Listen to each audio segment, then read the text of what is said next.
Welcome, everyone. Our Plato session this morning, as you know, is about transportation. It comes at a time when President Biden is preparing to send forth a big transportation initiative at the national level. There have been a lot of issues in Madison and discussions about different forms of transportation, condition of Wisconsin roads and the like. And Terry Shelton has put together a really good panel for this morning's discussion. And I will let him go ahead and introduce the panel with just a bit of a note. And that is that one of the panelists, we should note, has gone the extra mile and overcome his genetic background. And he's very good. And that is Kyle Shelton, Terry's son. So with that, Terry, take it away. Well, Dennis, and I'm 80 next year either than Dennis. Okay, that's a deal. Well, thanks everybody, and happy you can be with us. Snow's melting here, Dennis, in case you haven't gotten reports. I'm sure the snow, that big snowfall in Tacoma has disappeared. Oh yeah. In Tacoma? Yes. Yeah. I'm sure. I'm sorry, in Tucson. In Tucson, you mean? Yeah. Yeah, I was wondering. Well, that's where my feel the effects of that in Tucson. Where my other kids are. So this morning we have Aileen Switzer and Kyle Shelton, and we're going to be joined by Tom Lynch. And we've got perspectives here from Aileen from the state, and Kyle doing a national, and Tom doing as transportation for Madison. And Kurt's going to put up the biography of these three distinguished folks because they all have done a lot of different things. The only sort of process thing going on here is Tom can only join us at 10:30. And so I may interrupt Kyle at that point to put Tom in, but you should all feel free to toss your questions in. And I hope Aileen and Kyle and Tom will talk among themselves as well. So Aileen is our strategist for the state of Wisconsin DOT with a long career there, and a proud graduate of URPL from UW-Madison, just down the hill from us at La Follette. So Aileen, the screen's yours. Take it away. All right, thank you very much. I have some slides that I'm going to share. So let's see here. So good morning, everybody. Hopefully you can hear me and you can see the slide deck that's up on the shared screen here. As Terry said, my name is Aileen Switzer. I'm the administrator for the Division of Budget and Strategic Initiatives at the Wisconsin DOT, and I'm very excited to be here to give you the state transportation update. I thought I'd talk just a little bit about the department first, give you an overview just to provide some context, and then review what the department's and efforts have been in 2020 and how that related to the budget that we're operating under right now, which was the 2019-21 budget. And then talk about the governor's recently announced 21-23 budget and a little bit about looking ahead, like where we're headed as an agency in transportation. So very briefly, the Department of Transportation, as you can see here with this organization chart, we are not without our complexity, but it actually is structured in a way that makes us very approachable as an agency. We have 3,200 full-time staff within the department, and we also employ a number of limited term staff as well as consultants. So a couple of things here to note. Our secretary's office is the yellow box at the top of the organizational chart. They are supported by 3 executive offices, and then we have our 6 divisions. And my division, looking at the screen, is off to the right. We are Division of Budget and Strategic Initiatives and responsible for managing the department's operating budget for the agency, as well as the biennial budget process in coordination with the 5 divisions and Secretary's office. We also are responsible for department-wide strategic initiatives and our performance management program at the agency. Very briefly, I'm sure you don't need to know everything about everything, but Division of Business Management to the left of DBSI, they basically keep the lights on. They help us, they organize and manage our facilities, our IT needs, and that kind of thing. Unique as a DOT across the country, we have both Division of Motor Vehicles and the Division of State Patrol. And most of us as residents in Wisconsin, well, we're very familiar with DMV. Hopefully most of us are not as familiar with State Patrol, but both divisions give us an opportunity to really look at not just the operations, maintenance, preservation, and construction of the system, but also how we credential our people that use it and how we enforce the laws. Next to them is our Division of Transportation Investment Management. And what that is the division that manages all of our program funds for all of our modes. So everything from bike and pedestrian, transit, aeronautics, harbors, rails, roadways. And then next to them is the Division of Transportation System Development, which builds and constructs our projects across the state. So very briefly, just to give you an idea, we are a regulatory agency. We're governed by state and federal laws. And we have direct jurisdiction over the state highway and interstate system. And we coordinate with the multiple local governments at the county, municipal, and town level on all local road or local infrastructure issues, be it roads, air, transit, et cetera. So first part here is really just looking at 2020. Governor Evers ran on a promise to repair our deteriorated roads, bridges, and other infrastructure, and he made good on that promise with the last budget, which was our 2019-2021 Act 9 budget. The historic funding that the department received in transportation has been put to good use, helping state and local governments repair bridges and resurface roads and support all modes of transportation in the economy. So in terms of highways, for 2019-21 budget, we received, or the budget included, $320 million in new highway funding for our state highways. The state continued to make these significant investments in transportation infrastructure through the reconstruction of existing highways and bridges. In keeping with the priority to fix our existing infrastructure first, our state highway rehabilitation projects remained on schedule. In the last year, we completed over 350 projects across the state. In fact, due to the decreased traffic due to the pandemic, we were able to finish many of these projects ahead of schedule and under budget. In addition, sorry about that. See if it goes back. There we go. In addition, we've made progress on many of our major highway projects. These are the state's most complex, costly, and multi-lane divided highways, and they address significant safety issues as well as support economic development in the regions where they're located. We completed the I-94 north-south corridor between Milwaukee and the state border. We are working on the completion of the north leg of the Zoo Interchange project. We've re-engaged and restarted the process to begin work on the I-94 east-west corridor. And we've begun the engineering and design work to rebuild I-43 and expand I-41 in Brown and Outagamie counties. And finally, we've resumed our efforts to rehabilitate the Wisconsin Highway 23 in Sheboygan and Fond du Lac counties, and Wisconsin Highway 15 in Outagamie County. And Aileen, you'll be no surprise to have already a question pop up, which you can hang on to about the restarting. Are you surprised? Oh, okay. Okay, yeah. In terms of local roads, our commitment to maintaining our system also ensures working with our counties, towns, and municipalities to ensure that they receive more resources to maintain the local system. And in calendar year 2020, local governments received an estimated $521 million in financial assistance to support related projects, which reflected a 10% increase over the previous biennial budget. In addition, we, through the biennial budget, the 1921 budget, we were able to fund the multimodal local program supplement program, which was a one-time funding of $75 million to support projects that were selected at the local level to meet the needs within local communities across the state.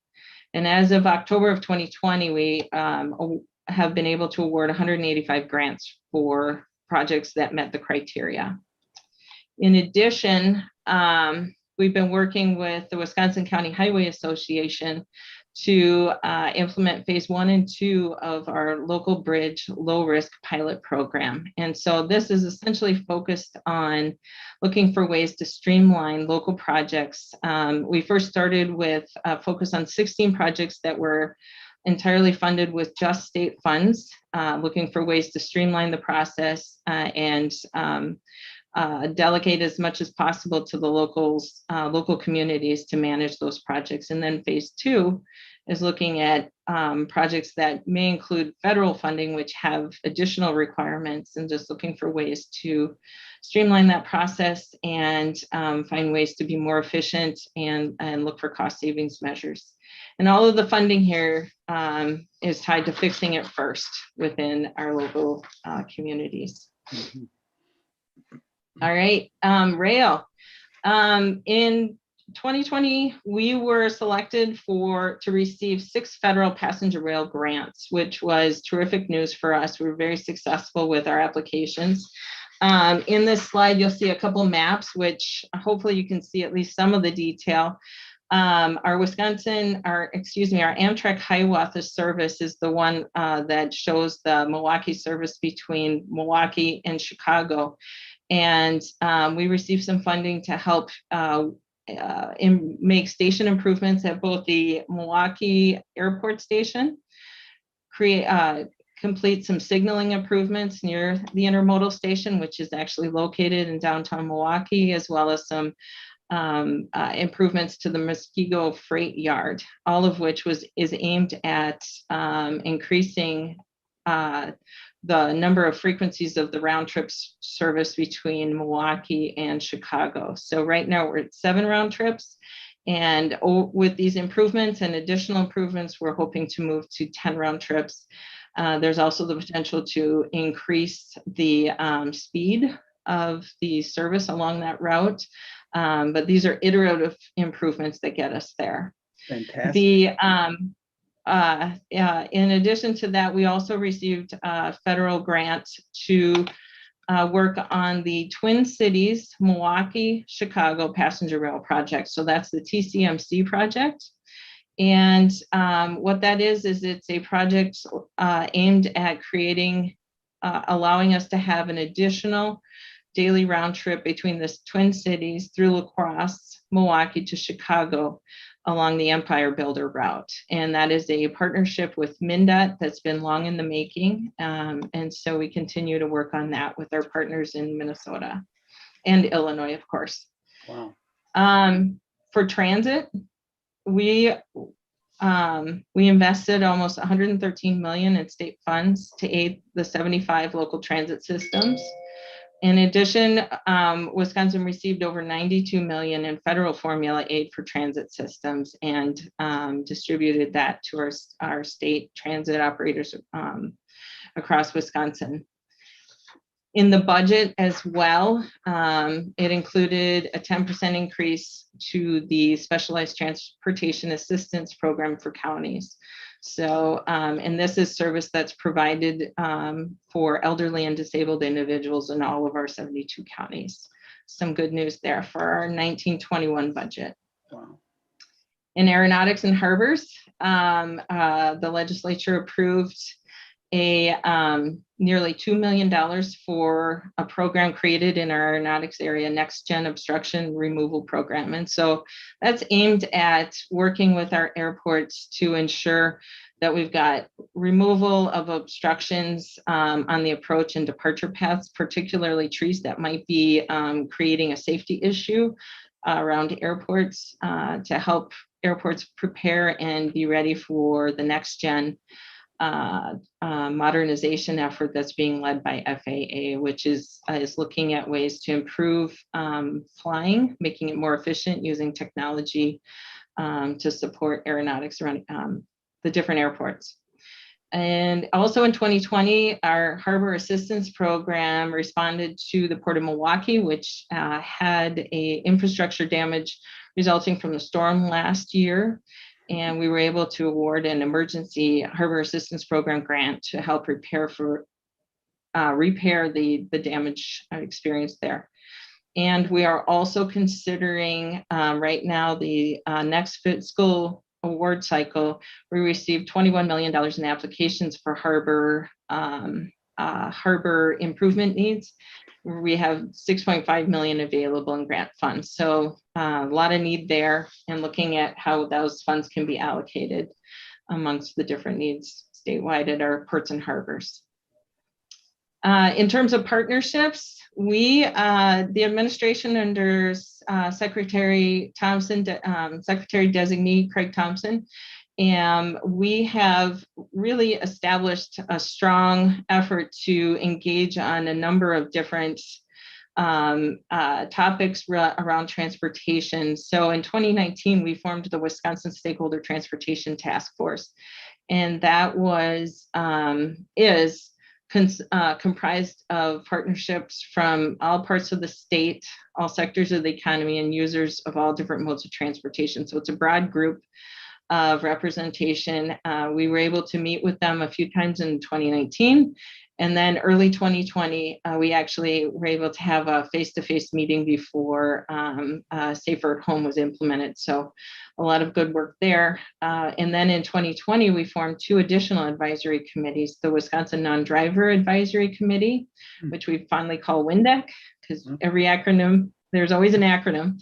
And that's focused on looking at transportation needs, mobility needs for those who cannot or choose to not drive in the state. And so that committee includes stakeholder interest groups, nonprofits, academic and government representatives, as well as I believe a couple of industry representatives are on that group as well. So we just started meeting last year and intend to meet twice a year. And then we've also created the WAVE Committee, which is focused on automated vehicles, connected and automated vehicles. And again, that formed in 2020, had a couple meetings virtually. And that group is a similar construct with government, industry, academia coming together. Really what we're focused on there is looking at the rapid evolution of the technology surrounding vehicles and the potential policy strategic direction for the state of Wisconsin in relation to that. And then finally, we had a Wisconsin Freight Advisory Committee that's been in place for a number of years, and the DOT re-engaged that group in actually just earlier this year. And it had met in 2019 as well. So, and that group has a similar focus in terms of bringing together stakeholder interests from the broad interest areas to talk about freight and mobility and how we might work together to address those needs. How am I doing on time? I think I'm okay. Oh, you're fine. You're doing great. Okay. All right. So thought it might be of interest to your to the attendees what we're doing what we've been doing relative to a response to the COVID-19. So in response in early 2020, the department moved quickly in terms of responding to the public health emergency. So our immediate priority was to ensure that our essential grocery supply chains were remained intact, because we knew the grocery stores needed to receive inventory to support the state. So we implemented COVID-19 relief effort supply permits, and the permits allowed for increased weight limits, waived driver hours of operation limitations for truck drivers hauling grocery supplies. It was in effect through spring of last year, and was utilized by more than 60 fleets representing thousands of trucks carrying vital goods and services across Wisconsin. In addition, we also implemented emergency oversized overweight permits, which were expanded to include agricultural products, medical supplies, warehouse goods, to support freight movement across the state. The permit was heavily utilized. We had issued the permit to 174 freight carriers, covering about over 5,500 trucks. Other steps that we other steps that we took during the pandemic and have in place right now. We've transitioned most of our office staff to telework. We've implemented and issued guidelines for our field staff and our contractors to maintain social distancing. We've innovated ways to keep business going, right? So we have online project meetings and hearings. We've created e-signature processes to keep approvals moving forward and minimize where we can the need for in-person contact. In addition, we did DMV adopted new policies so customers could receive more services online and to provide grace periods for services that have been done in person. So you've got that nice big new beautiful building and you can't even be in it. It's a little strange to go in there once in a while. Yeah. So and actually we're highly encouraged not to go in. So it's a special case to go in. We do have some people that their job really requires they be in person, but most are working remotely. So as you can imagine, if you've been driving at all, you've seen that the traffic patterns have definitely changed with the start of the pandemic. We've seen significant changes in those driving patterns with fewer traffic over the last year, and this has affected our transportation fund revenues. We saw this in the early spring of last year as a possibility. We were seeing some volatility within traffic counts each month. And so we acted pretty quickly to tighten our belts. And we did that for fiscal year 20 and then again for 21. So we looked for operating budget reductions as well as some holding on to some of our program funds to not negatively affect any of our projects, but look for ways that we could realize some program savings in the event that our transportation revenues would be lower than was projected in Chapter 20 of the 1921 budget. And this has positioned us to keep projects on track to the extent over this last year or so. So that's been, and even as I was driving around the other day, I noticed that there's a lot more traffic, but still our numbers are down from where they were. Yeah. So looking now to Governor Evers' budget for 21 and 23 through 23. The last budget provided new money for transportation, but our system still suffers from decades of underinvestment. So the governor continues to promote the need for better roads, bridges, transit, harbors, and airports. Improves mobility and improves better quality of life for all people. And we recognize that. We're focused on keeping our system in the best possible condition possible. With this budget, Governor Evers continues to make good on his promise to improve our system. And in the 21-23 budget, we're focused on transportation spending continuing to go towards fixing what we have. This includes a modest increase in the state highway rehabilitation program, really to keep pace with purchasing power. Also a recommendation to enumerate the east-west corridor project, which means once it's in statute, then we could proceed with the project further. In terms of local infrastructure needs, the governor's budget proposes a 2% increase in our general transportation needs, as well as maintaining the multimodal local supplement program that I talked about earlier. So I mentioned earlier in the last budget that it was a $75 million program, but it was one-time funding, and this is recommending that it be continued in the budget this time around. We also, in the budget, the governor recommends $15 million to improve critical local flood-prone infrastructure. So as we all know, we've experienced some significant flooding in parts of the state, and this would be aimed at trying to support those areas and help communities improve their infrastructure to support that need, or to support against or create infrastructure that supports local projects in those prone areas. Mhm. In transit, the governor's proposed budget also responds to a number of needs and recommends a 2.5% increase in funding for local transit systems. It creates a $10 million fund for bus replacement, which is something that has been considered over the years. It makes it easier to expand boundaries to serve more people. So looking at ways to extend transit service across county lines. And then it also includes support for electric vehicle charging stations and funding for that. I'm sure you So saw what that lies one, ahead? What's that? I'm sure you saw that one city in California that's starting to outlaw any new gasoline stations. Oh, no, I didn't see that. Yeah. Oh, boy. Okay. All right. It's So changing. what yeah, it is changing pretty quickly.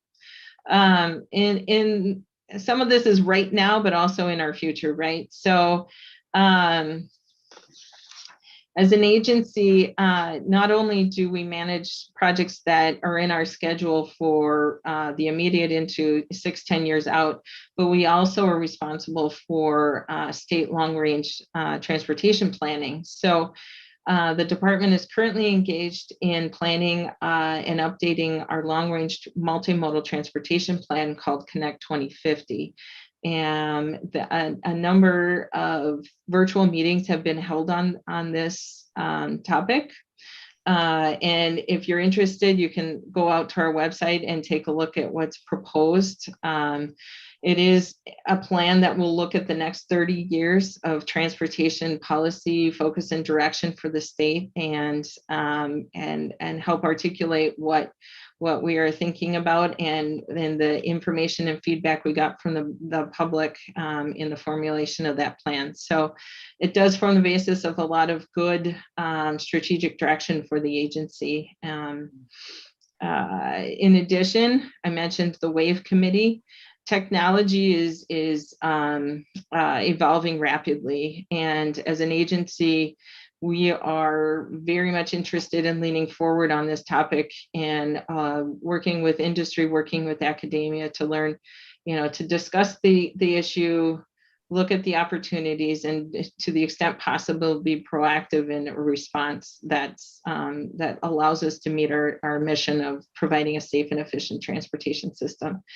And there's a lot there, right, that goes into that in terms of understanding just the vast amount of data that will be collected as a result, how to analyze that data and how to use it effectively to support the transportation system. The other area that is really on the forefront for us is the consideration of a changing workforce. As an agency, we have a lot of people that actually we have an interesting workforce in which we have people that are nearing retirement and very young people, and that's kind of a dynamic that is making some things really interesting in terms of hiring regularly.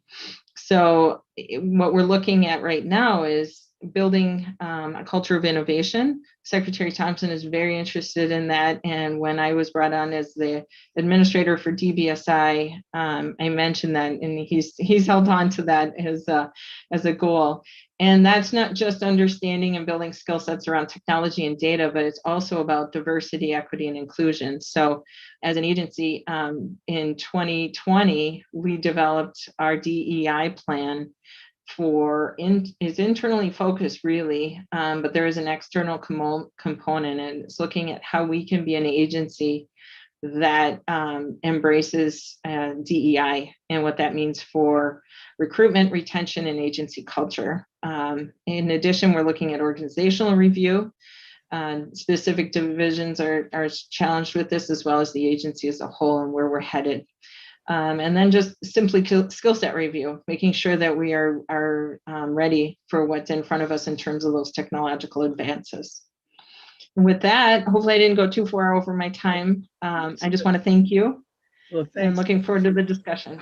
Thanks, Aileen. We'll get some questions for you. One of the things that I know when Dennis and I were working together in the Wisconsin Women in Government program, trying to get mentoring and advancement for women, in their professional careers, we would occasionally have women from the Department of Transportation, and they said it's sort of a tough slog over there because it's sort of a men-dominated thing, and at least at that time with it. So we were always interested in having the same thing with corrections. So we really had to struggle to find to try to help find women who wanted to move up in management and other things that were in corrections and transportation. There was always really rewarding when that happened. Thank you. So let's move right ahead to Tom. As I told Tom, welcome. We've been listening to Aileen on this, and Kyle will take up after you. And we know you have only until 11 at the latest, but we sure appreciate you coming in as a transportation director for the City of Madison, where probably most of us are driving around. Thank you and welcome. And you're good. I kind of pieced together a potpourri of initiatives that we're putting together. So I think what I'll do is I'll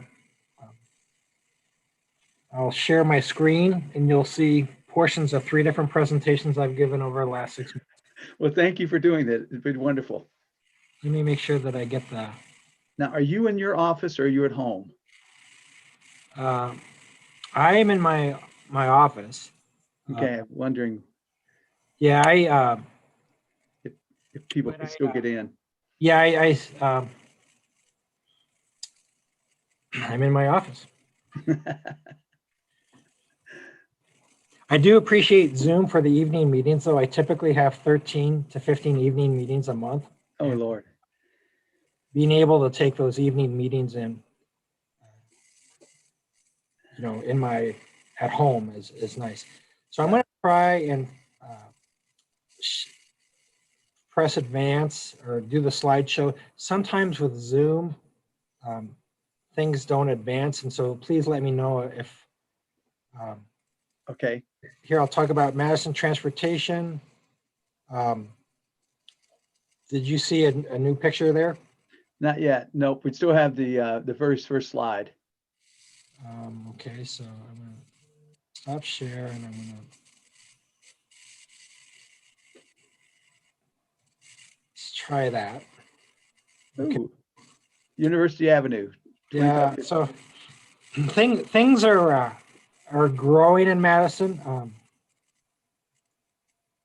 In the last 5 years, Madison's approved 14,000 dwelling units.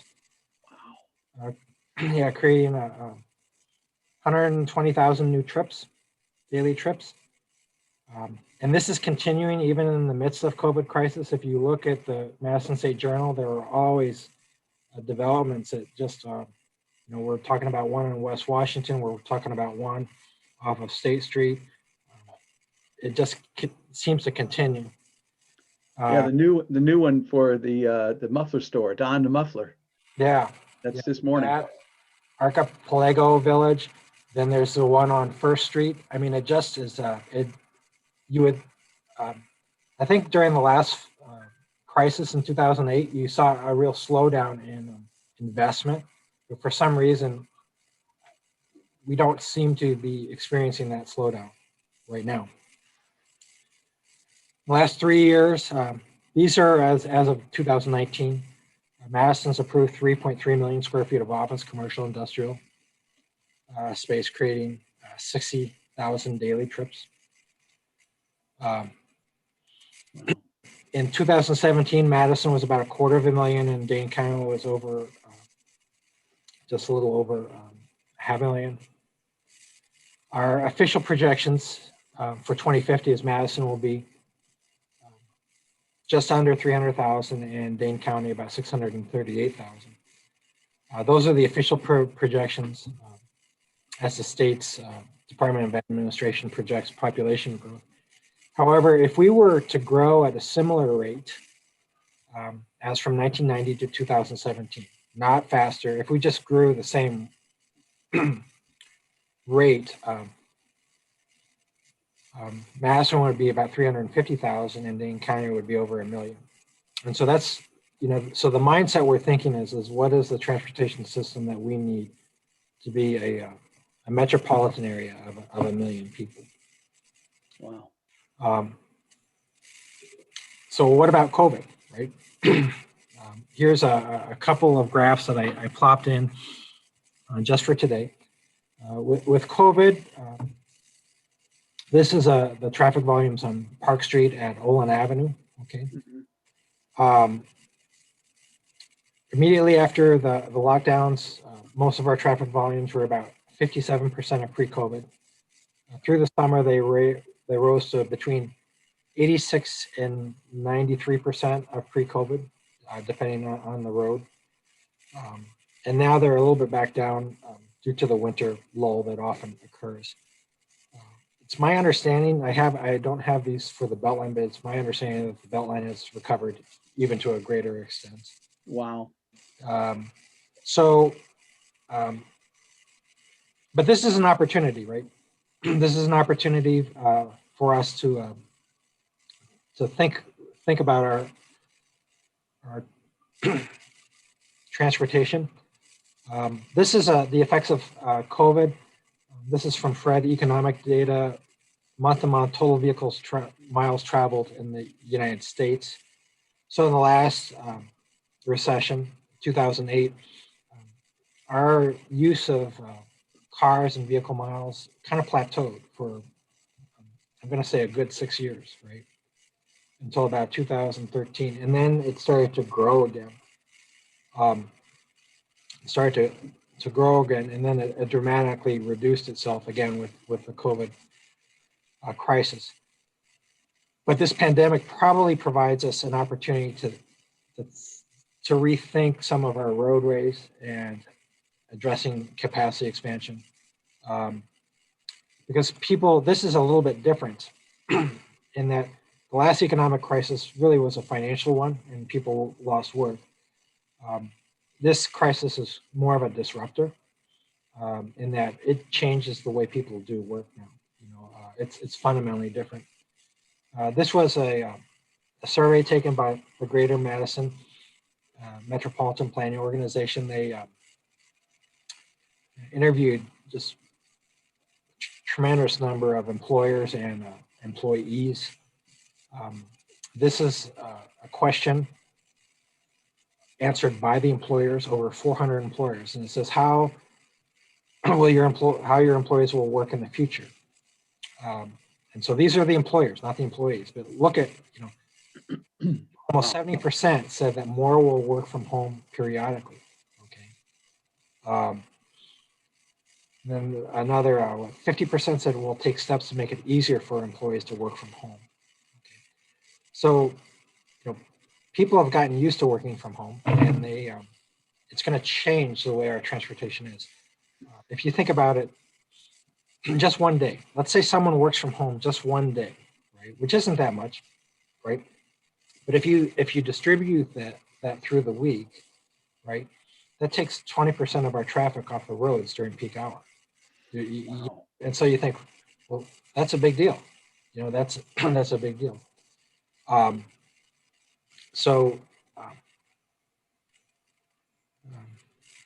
That being said, we still, are anticipating a substantial and significant amount of growth, particularly in employment. Our area, Dane County, had about 200,000 jobs in 2010. Projections are for another 85,000 in 2050. 45,000 are projected for Madison 2050. And of those, 10,000 are in the Isthmus. So if you think about it, if all those people took a car, to the Isthmus to get to work, one, where would they park? Because if I count up all the public and private parking, that's 10,000 spaces right there. All the public and private parking is 10,000 spaces. So where are we going to fit another 10,000 spaces of parking? And then could we add that to East Washington Avenue? Can we add that to University? If you look at East Washington, this is courtesy Google. I should probably put a little trademark on there. But, this is East Washington. And, we really just we can't add any more lanes to it. We have one lane that's currently being used for parking. If we were to, we're thinking of converting that to for buses. Add another lane. Well, that takes out the sidewalk and brings everything right up next to those homes. And so the question is well, could we do that? Maybe if we were to determine we could. But then the second question is do we want to do that? Is that what we want to do? Do we want to keep solving this problem the way we've been solving this problem for the last 50 years? Or do we want to look somewhere different? So we're looking, we're leaning into transit, and we're leaning heavy into transit. This is an example of how much roadway it takes on East Washington Avenue to carry 80 people by car that's going 30 miles an hour with a 1.2 vehicle occupancy ratio. That's almost a mile. It goes from Blair Street to Yahara. But then if you want to carry 80 people by bus, this is showing 2 buses, but actually they call it the crush capacity, but the crush capacity of a bus, we could fit 80 in one bus if we had to. I like this. I stole this from some website, but at least I'm giving that website credit, right? Here are 200 people and 177 cars. Here are those people without cars. These are those people in 3 buses. So you can see if we want to continue to have employment downtown, we have to serve that employment not with cars, because we can't fit 10,000 more parking spaces. We have to find a different way of fitting it. So these are the high capacity transit studies that we've had in the area. 1980, Transit Technology Corridor Study, Transit Priority Corridor, Light Rail, Commuter Rail Implementation, Commuter Rail Feasibility, Commuter Rail Alternatives Analysis, Commuter Rail Preliminary Engineering, Bus Rapid, and so in Madison, we're good at studying things, right? So got lots of studies, but it's really time for us to do something, and we actually feel that now is the right time. We are farther along now in implementing something than we have been in the last 40 years. Right now, we are moving towards bus rapid transit. We'll provide frequent service every 15 minutes during the peak, but actually downtown, it'll be every 5 minutes. Dedicated bus lanes. Over half of our system will have a dedicated bus lane, off-board pavement, high-end stations with amenities. The background picture right here, I believe that's the health line. Here's the picture of the bus rapid transit system that we've submitted to FTA. We are currently in project development, and our project is getting rated. We're anticipating a favorable rating. It's a $160 million project. 2/3 of it will be with federal money, about 1/3 with local funding. The blue represents the core, okay? But then the green represents feeder routes into the core to the north and the south, and the yellow represents a feeder route into the core from Middleton. So everything in blue will have 15-minute service, but then once you start to overlay these, you can see downtown will have 5-minute service from 6 a.m. till 12 p.m. So, I subscribe to the chamber orchestra. I like them. And so I'll be able to walk out of the Overture Center and get on a bus to go home. I won't have to get in my car or another thing is Concert Center Square. Lots of us like Concert Center Square. but getting out of the parking garage, takes a long time. It takes 45 minutes. You'll be able to get on a bus and out of there every 5 minutes. So, Wow. this is a this is a Cleveland Health Line. It's probably the oldest bus rapid transit in the U.S. It's probably about 12 years old. That compared with the Euclid Avenue revitalization process that has spurred, I think it's $9.2 billion of investment in Euclid Avenue. So it's just a huge opportunity.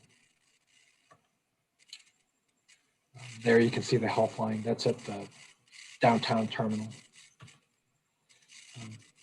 This is a list of U.S. bus rapid transit systems, and it continues to expand.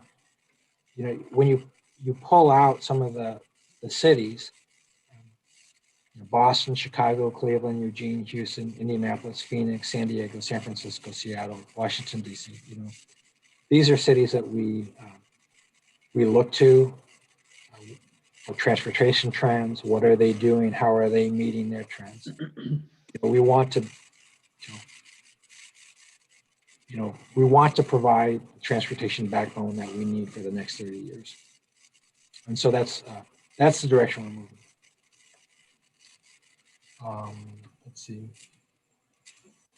This is our timeline right now. I pulled this from a slideshow 6 months ago, and I can already tell we're behind. Oh, heck.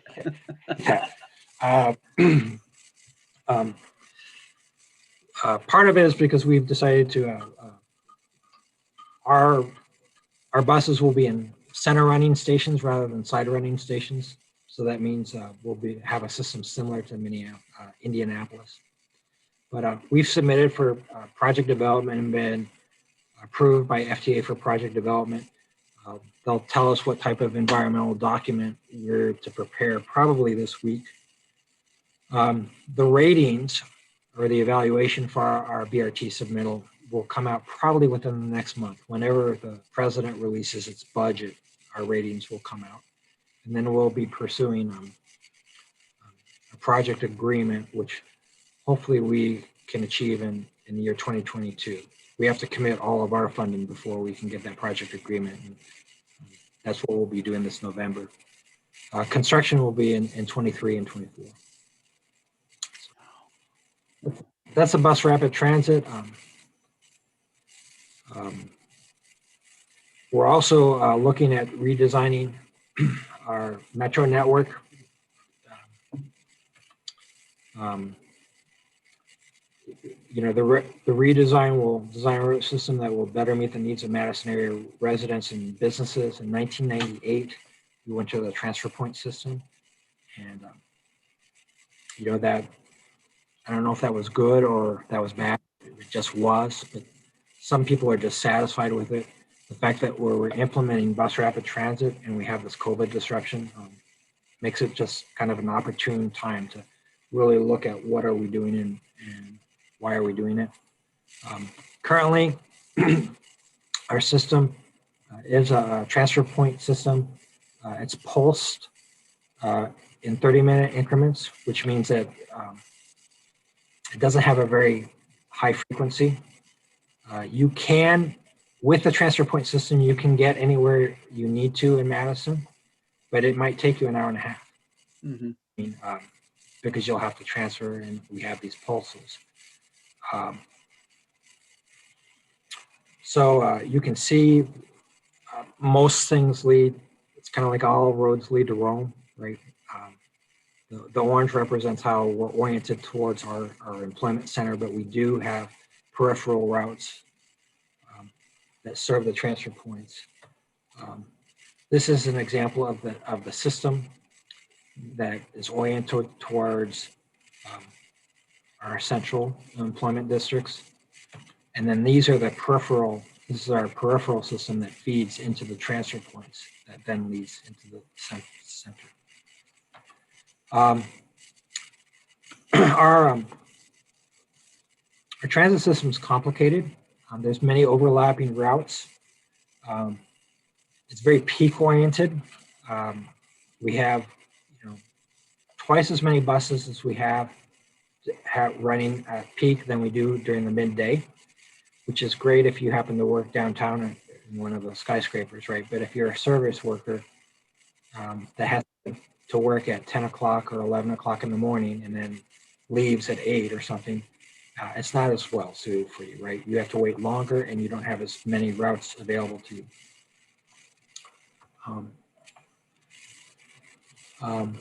This is a graphic that shows the effects of COVID on transit. Now, throughout the nation, COVID has really reduced ridership considerably on, almost every major system. But, we can learn something on how our ridership has decreased. So the red represents, a considerable decrease in ridership in, downtown, and particularly by the university. That's no surprise, right? With the university having limited in-person classes. Yet, if you look at our transfer points and some of our outlying areas, those are the green. The ridership hasn't declined as much there. Okay, and so those are the workers. Those are the essential workers, basically.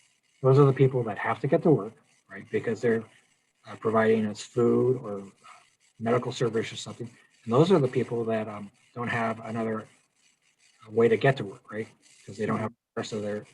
So in some ways, our system has been built around the people that are represented by the red dots. The people that go downtown during 8 to 5, or students, and yet perhaps the green dots represent the people who really need our transit system. Wow, that's a challenge. Yeah, this is our transit access to jobs.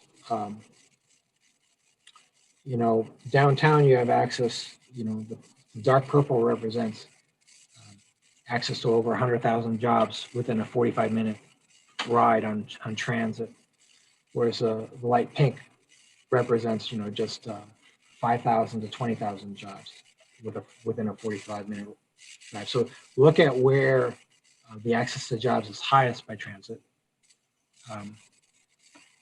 Downtown to the left, you have access to 112,000 jobs. Yet if you lived on the north side, okay, you have access only to 18,000 jobs with a 45-minute ride, right? Yeah. So you think about, where do our communities of color live? Here's our job density. There's our downtown jobs are well served, but jobs on the west side, particularly out by Deming Way and the like, those are difficult to serve with transit because they're on the other side of the belt line. The Mineral Point Road corridor has a considerable number of jobs, largely due to University Research Park. BRT will help with that. But then we have, Fitchburg, portions of Stoughton Road. Those are difficult areas for us to serve, and yet some of these jobs, are jobs where low-income workers work at. Exact Sciences. I'm just going to use them as an example. They provide a lot of good jobs, technician jobs, but it's hard to get people there. The same thing to Greenway Cross. You think about Greenway Cross on the other side of the belt line. A lot of working class jobs, but you can't really get there on transit. Again, transit access to jobs. Now look at where our low income populations are. You see how, our low income populations are in areas that are not well served by transit. So, yeah. Then look at where our communities of color are. Now the downtown communities of color, we are able to serve them well. But Allied Drive area to the west, it's harder. This is particularly hard. This area of Fitchburg, particularly difficult to serve. In fact, I'm gonna just I'm gonna. Well, no, I was gonna give an anecdote, but I see I only have 3 minutes before. Well, it's your time. It's your time. Go ahead. What are we gonna do? So access is basically how far can you go in a given amount of time, and how many destinations can you reach? You know, and right now in the redesign process, we have a choice basically. Do we concentrate service on high ridership corridors and reduce rate times and attract riders, right? So we can put all of our buses, on our main routes and have a frequency of, 10-minute frequency or 15-minute frequency. But then we don't touch everyone, right? Or we can take the same number of buses and put them on all the different routes, and we can touch everyone, but then they only have a half hour or an hour frequency. So in this way, we serve everyone poorly, So here, this one we serve a lot of people well, but we don't serve some people. Here we serve everyone, but we serve everyone poorly. And so we have to kind of decide how we're going to arrange, our transit system around the BRT. Right now, I think one might argue that our transit system's oriented towards coverage and peak hour work. And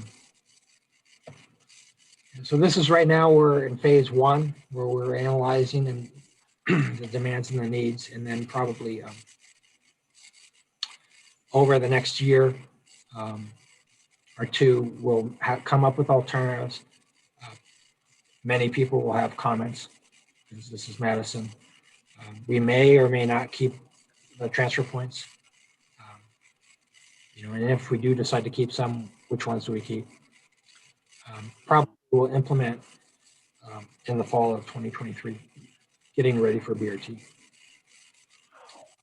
Well, those are phenomenal issues that you're facing. And I love the fact that you're able to express, looking at them from a lot of equity as well as complexity of it. And appreciate you taking the time with it. One quick question somebody has is, will there be parking out there if you have where the BRT is? Will there be places for people to park? And then jump on it. Yeah, on the west end, we're looking at a parcel that the City of Madison owns by Junction Road, and there would be some parking there. And then we're talking with Sun Prairie about doing BRT light out to Sun Prairie, where they would have 15-minute service, but they might have 30-minute service. And you think about it, Sun Prairie, you could get to Madison with a bus every 30 minutes. That'd be pretty good. Yeah. Well, thank you so much, Tom, for taking the time. I really appreciate it. And good luck with the meetings this week. I hope you get a lot of turnout, give you some good input on it.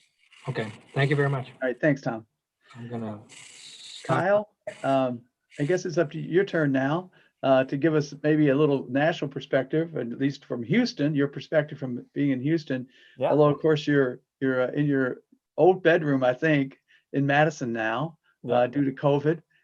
So you've heard some state and some local, and any kind of reaction you have to that, and also what you see in terms of other mobility in the future. Yeah, absolutely. And thanks for having me. And I am in Madison, a COVID related move, but I'm the deputy director of the Kinder Institute for Urban Research at Rice University down in Houston. And we're a think and do tank is what we call ourselves. So we're looking to come up with rigorous academic research and findings that help people make more informed decisions about improving cities and improving folks' lives.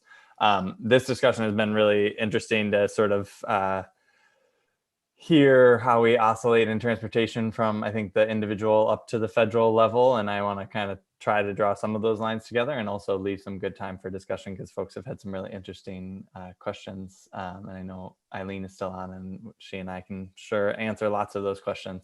I just dropped into the chat a recent report that we did with the former HUD Secretary, Henry Cisneros, about infrastructure needs across the nation, which we did a survey of many mayors across the country asking what their top infrastructure needs were. Many of them are transportation, and public transportation rose to the top in a lot of them as well. But a few things that I would just sort of put out there, especially under the current administration and some of the thinking that we're seeing happen across the country, which I think ties really nicely into the discussion of the state and the local, is really grappling for kind of not the first time, but probably in the last 20 years, I'd say, federal DOT has grappled with how we build a system that gives people more access to opportunity, as both Aileen and Tom were talking about, and how you use transportation, the wide array of transportation modes that we have, to not simply think about moving people in commerce, but actually thinking about what those people are moving to. So ensuring, as Tom was saying, that folks have the ability to get to jobs, that folks get the ability to get their children to quality schools, that they have access to amenities, all those sorts of things.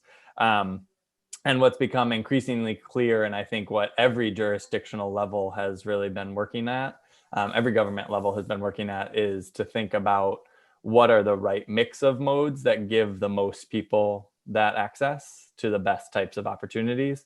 And it's really hairy. It's a big challenge, because if you think about transportation dollars, almost all of them are coming from the federal level, or the vast majority of them do. States obviously are putting in funding as well and trying to do that, but many projects, especially the highway projects and the interstate projects, are still dominated by federal funding. And as that has changed, and as that has become, the gas tax has stayed stagnant since the early 1990s, and there have been a couple questions about maintenance and other things. States and localities are really hamstrung because the federal funds that are coming are not able to keep up with the combination of maintenance and new projects. And so there are, I think, a lot of really important questions about how do we sustainably maintain and develop a new system. And I think particularly what all those levels of government are also challenged by is decades of investment in mostly auto-centric development. So highways, ranging from highways down to local streets. I think a lot of the challenges that Tom was laying out at the local level are partly because of the way that our cities have developed and our reliance on individualized vehicles as sort of the mode that we have built everything around, right? And when I think, to Eileen's point about the state, another challenge that we have to grapple with, and I think it's really interesting to try to have a conversation where you do go from the local to the federal, or even local to the state, where, you know, Tom's talking about new jobs and new focus in Madison and Dane County, sort of an urbanized county where you can talk about transit in a very different way. And then Eileen's talking about a state that we all know is both sort of two really large urban centers, a few more if you're counting sort of the Green Bay area and sort of the La Crosse, Eau Claire area, but predominantly is a rural state, right? And so there is just the reality that transportation for the vast majority of the geography of Wisconsin is going to be highways and has been highways. And so part of the calculus that a state DOT has to take into consideration is, yes, they want to support sort of the economic centers and the urban centers, which is probably more the case in a state like Texas, where the triangle of Austin, Houston, Dallas, and San Antonio is producing somewhere around 70% of the economic production of the state. Less so in a state where obviously agriculture and other rural economic pieces are still a really big component of it. But the challenge is, how do you balance those investments, right? And how do you make sure that rural communities have access to opportunities the same way that urban communities do? And so I frame all of that to say there's no easy answer, and questions about, does it serve, you can ask questions of like, does Madison and Milwaukee get served best by highway expansions or highway projects that are predominantly serving suburban areas out into the rural areas? And that's a good question, but it's also not a super simple question, because we've created a system where people are able to make the choice to live in suburban areas and people are able to make the choice to live in rural areas. And the state's job is to serve all of those groups, right? So we've also just created a really complicated transportation network where we are trying to serve very diverse interests.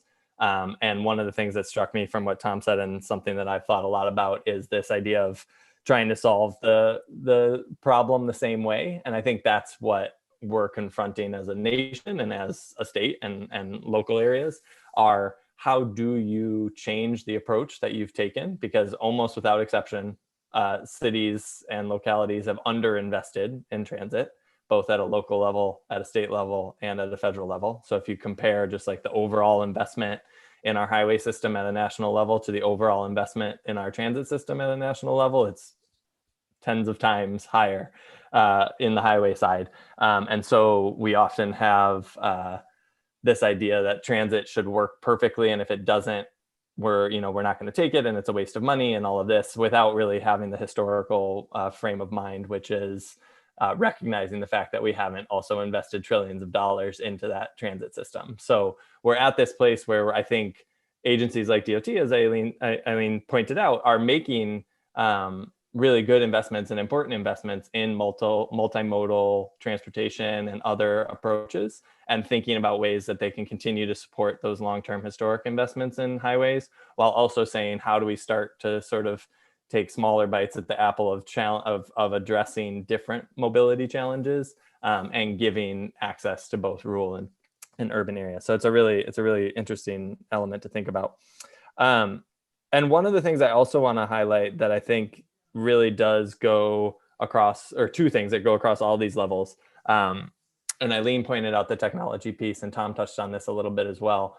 One thing that's really critical is, with all of these quickly changing technologies and the different apps that are giving people access to the different mobility forms, whether it's a scooter or an Uber, or using it to get on the bus, or to reserve your parking space, or eventually reserve an electronic vehicle charging system, like all of electric vehicle. I always say electronic. One of these days, I'm going to say electric vehicle first.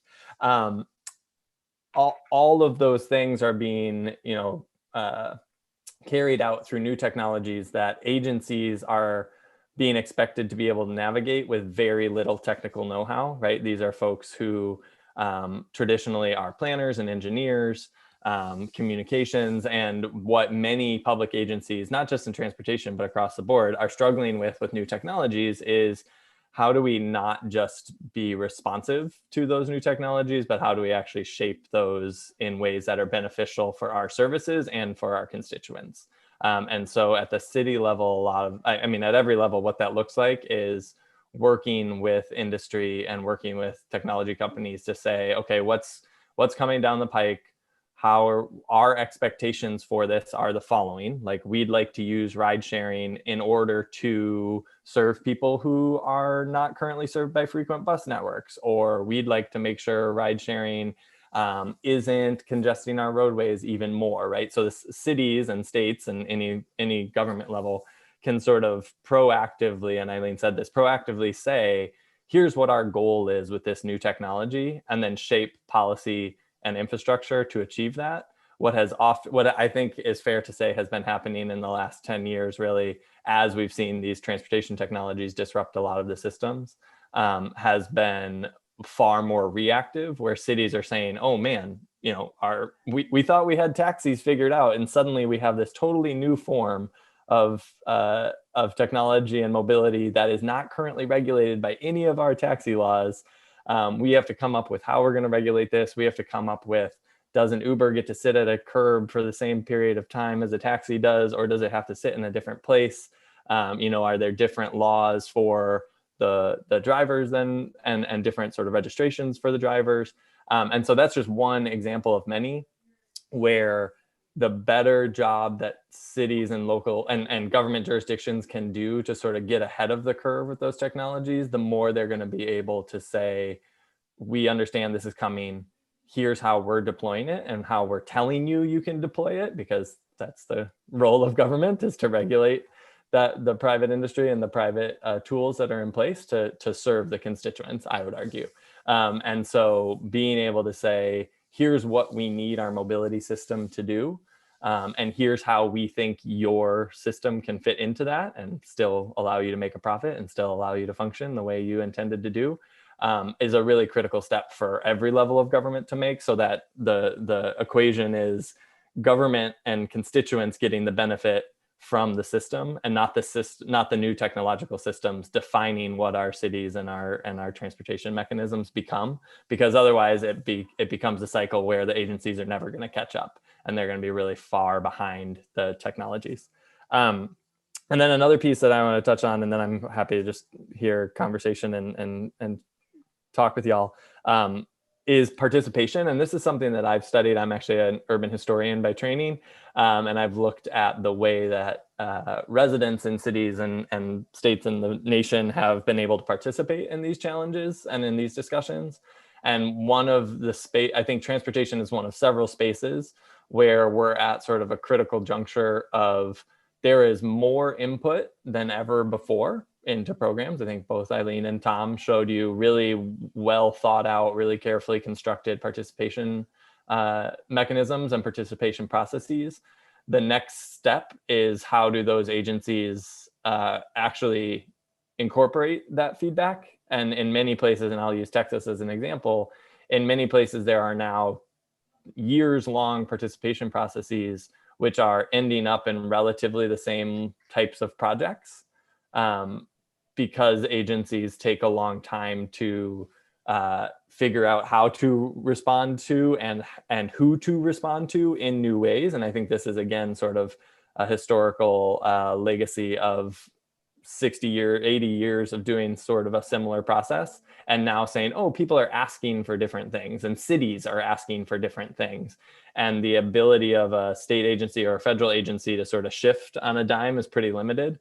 And so we're at this really interesting inflection point in my mind where state and federal agencies in particular are now getting sort of, it's not top down, it's bottom up pressure from cities who are likewise getting pressure from residents to say, we need these types of mobility systems, or we want to see, this next project lower these impacts. Like highway widenings are a big topic of conversation across the United States, for example. And that relationship between the local and the state and the federal is also really reflective of this long-term historical challenge of whose interests are you serving and how do you respond to every level of impact and every level of need.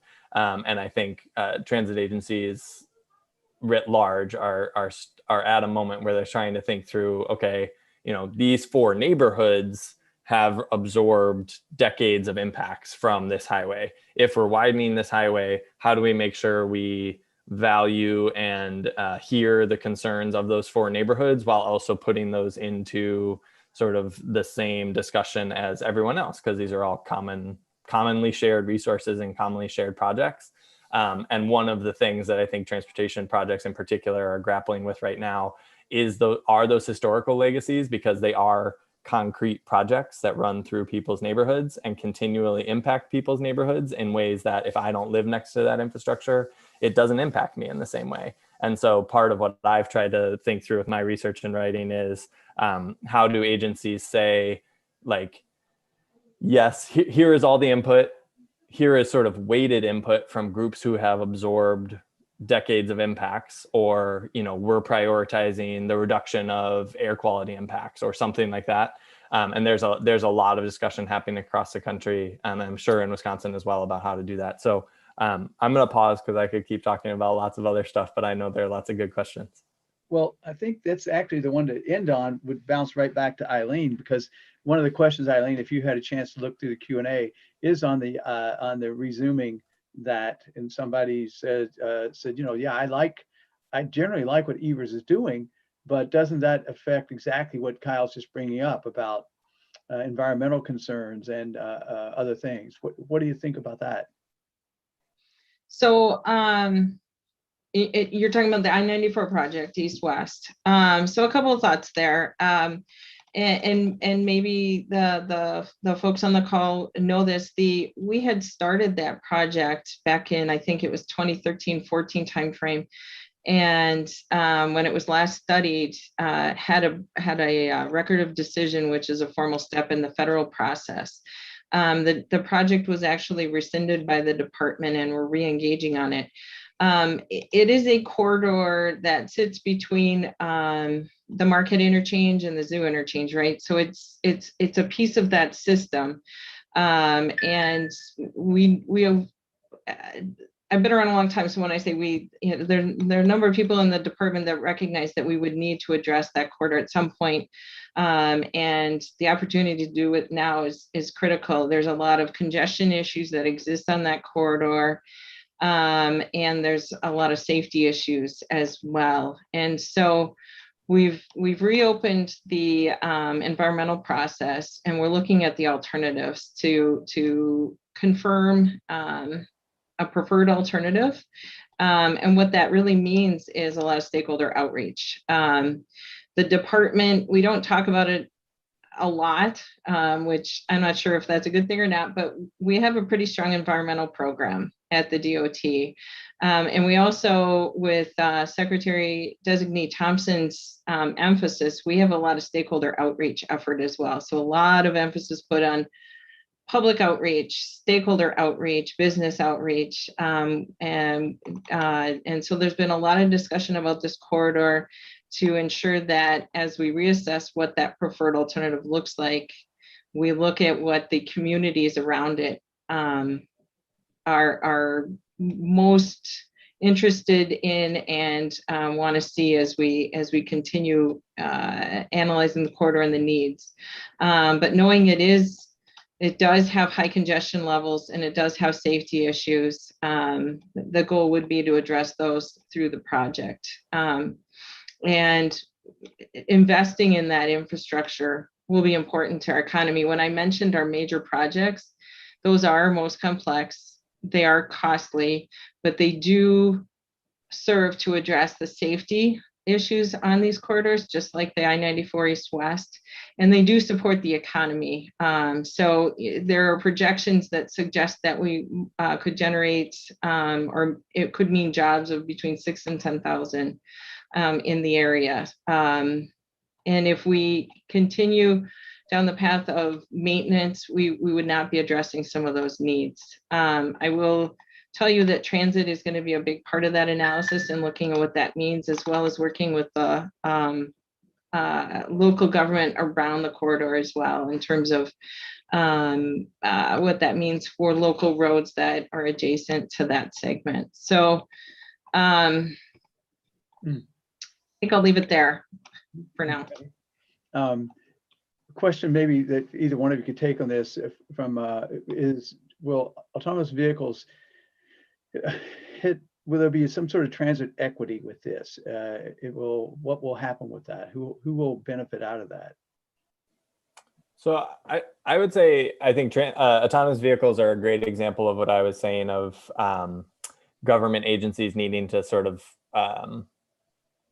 get ahead of them a little bit, right? So the picture I would paint is, if the way that autonomous vehicles are deployed is exactly as we currently use privately owned vehicles today, then it's gonna just exacerbate our problems, because people with lower incomes will not have access to them.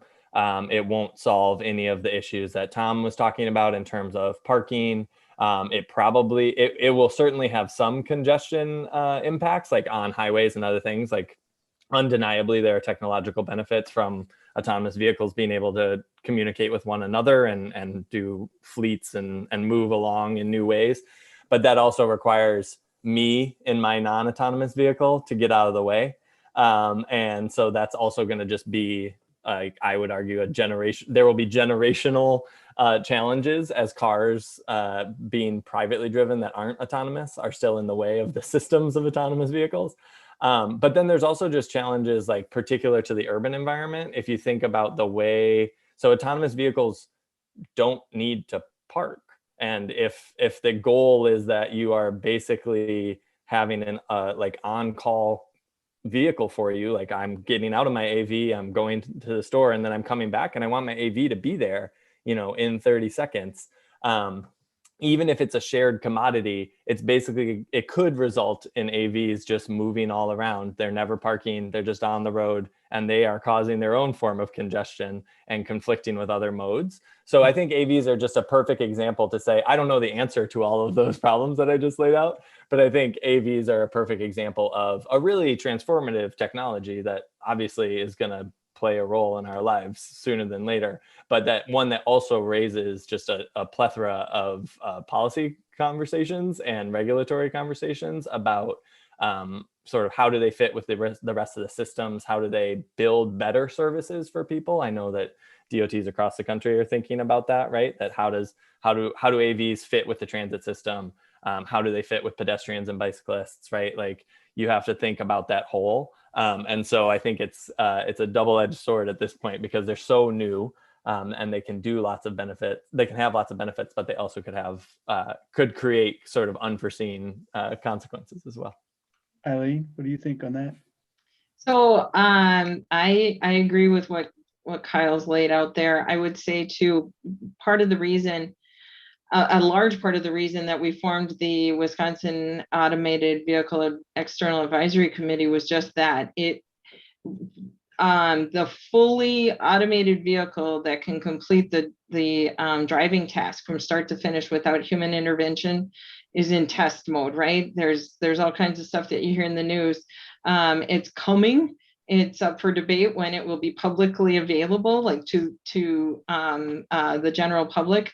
And we at the DOT, one of the things that in my team that we're responsible for is the WAVE committee and really grappling with just what does that mean, right? So what Kyle brings up as to the unknowns and the well-intended but possible consequences of CAV, we're trying to grapple with that, right? In terms of the shared responsibility to proactively respond, because from a transportation equity standpoint, that there's a tremendous amount of opportunity, and we have to figure out what that means, right? How do we respond? And sorry for this, but who's in the driver's seat to lead that, right? So because the DOT has a role, but yeah, I'm sorry. I know there's a lot of transportation jokes, but we have a role. But trying to make sure that we remain in, take responsible charge where we're supposed to, but not stand in the way of progress. That's a kind of our one of our big challenges. But very much appreciated that we were able to form the WAVE committee and bring these experts together to have that conversation because there's a lot there. And Kyle also mentioned, we don't turn on a dime. I've heard us likened to the Queen Mary, right? You don't turn us instantly. There's a lot of things that have to happen, statutorily, be it in our computer systems just to manage changes in how we manage funding, all those things. So that's what we're aiming for, is the proactive response to the extent we can. It's really encouraging. Both those advisory committees, the WINDAC sounded really interesting to me too. I thought that, yeah. I wondered, do other states, was it copied from other states, or is that? No, and well, I'm not aware of another state that has a committee dedicated to non-driver issues. There might be. I'm just not aware of it, and I can't say that the DOT can take full credit for this. We had stakeholder representatives from a few, particularly the Survival Coalition, who has membership with the Wisconsin Council for the Blind and Visually Impaired, and our the board for people with developmental disabilities. They approached the secretary a while back and said, we really need to have this conversation. We need to start talking about these issues. And secretary was well on board with it. And it took a little doing, but I co-chaired that committee with Denise, Jess, and Tammy Jackson, who are from both those organizations. And we really are striving to hear the issues and shift our focus, which I've been around a long time, is challenging. It's to understand and think about our program funding and addressing needs from the user's perspective, the non-driver perspective, rather than the program perspective. So it's been a great opportunity for the DOT to work on that topic. One question that clearly near the hearts of a lot of Wisconsinites is there going to be tolling on the interstates, highways in Wisconsin?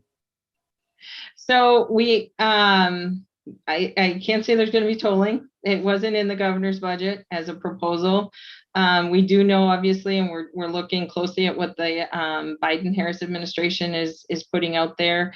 There is talk of a national VMT, user fee-based interest, right? Looking for different alternative ways to fund transportation, which I'm sure for all of the people on this call is known as a challenge, right? There is a lot of challenges with funding transportation the way we've always done it, which, if you don't know, is primarily from motor fuel taxes and title and registration fees. The secretary is interested in tracking that, but I can't say that there's any plan on that. But we're watching. A lot of states have a lot of they have a lot of experience with tolling. Some are looking at the road user charge, but in Wisconsin, we're still looking, but paying attention. Before we close off here and tell you thanks and give it back to Dennis, have either one of you ridden in a car, an automatic vehicle? I No? did. Did Yeah. In 2019, we hosted a 10-state event in Madison, and the university, UW-Madison, actually, the TOPS lab that is headed by Dr. Noyce, they brought in a driverless, it's supposed to be a driverless vehicle, but in Wisconsin, you still have to have a driver that can take over the driving function. And so, and they did a demonstration. It was different. It was really different to experience that, because he was just he did this or he did this. So it'll take some getting used to, but it was good. Yeah, as an old guy, thinking about how many times I gave rides to my parents and grandparents and parents and in-laws, all that to the doctor. I'm looking for the point where, when I'm at that point, as old as Dennis, I just get to call that car and pick me up and drop me off. I can sleep on the way to UW Hospital, sleep on the way back. Don't bother the kids. Yeah. Kyle, there's some exciting opportunities. You got any last word, Kyle, before we end it? No, I'd just say I'm happy. I think y'all can share my contact information. I'm happy to answer other questions that folks may have. Kurt's put everything out there for all of you. Well, thank you, Aileen, and thank you, Kyle. Dennis, it's over to you. Okay. Yes, thank you, Kyle and Aileen and Terry. It was a great discussion, and I think all of us are coming away from this discussion with a greater appreciation of the complexities, the profound issues, that there's no easy answer here, and yet we have to have answers. You can't just shrug your shoulders and say, wow, this is complex, and think it's going to take care of itself. It's not going to. So this is a real nice basis for us to be informed as we watch the policies develop, the technologies interact, and the like. So thank you very, very much. Great. Yeah, we need those La Follette students and URPL students to keep asking those, even those urban historians, to stay on top of this for us. Right. All right. Well, thanks, everybody. Dennis, Okay. what are we up in 2 Take weeks? care. Are we up in 2 weeks, Dennis? Yeah, two more weeks. Yep. Okay. Thanks, everybody. Thanks, Aileen. Thanks, Kyle. Bye, everybody. Thank you. Bye-bye. Bye now.